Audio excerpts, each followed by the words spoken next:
Hey, Dan Passarelli here. Let me talk about what's been on my mind here recently. I've been spending a lot of time thinking about the VIX and where it is and what that means and where maybe it should be and where it might be in the future. Part of that's probably because I have a VXX position on, which is the ETF of VIX futures. And so what I find to be pretty interesting is what is called the term structure of the VIX futures. That is, futures expire on different dates, right? Going forward out in time. Every expiration month future trades at a somewhat different price. And because it's a number, not a physical thing that requires storage or insurance or anything, that's mainly based on expectations for the future. And so if we look here at this term structure of VIX futures, it's a little interesting and it's a little bit of an anomaly. We see the May futures here last trading at 23.80, and the June ones are a little bit lower, and the July ones are a little bit like 3 cents lower, and the August ones are just 30 cents lower. And then the September ones are just 8 cents lower than that. It's pretty flat. But if anything, it falls a little bit as time passes, which is kind of the opposite of what's normal. This is what is called a backwardation market.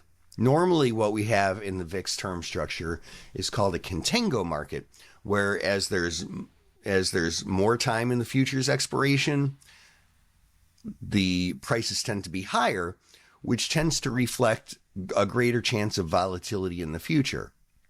Here, this kind of looks like the market expects volatility to kind of stay around where it is through September, maybe just a smidge lower. It's kind of a unique anomaly, which I guess kind of goes to a lot of the things that I've been talking about recently, that while I don't expect volatility to shoot necessarily much higher, I mean, it might have some peaks and troughs, but I do expect it to be fairly constant to where it is going forward.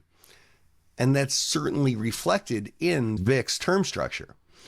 Now, that also is kind of a weird and funny case for the VXX ETF. The VXX ETF, they need to sell futures when they're getting close to expiration and then buy the next expiration. And because usually the next expiration is a higher price, there tends to be a decay in the VXX ETF. But here, you don't actually see that. That decay is not actually scheduled, if you will, to take place. If anything, they get to buy slightly cheaper futures when they do the roll, which would give a little buoyancy to the price. I mean, it's definitely not a lot, but it is a little bit.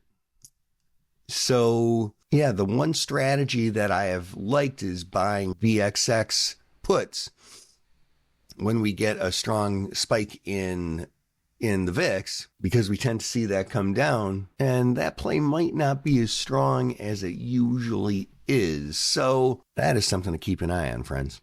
Hope that helps. This is Dan Passarelli, Trade Smart.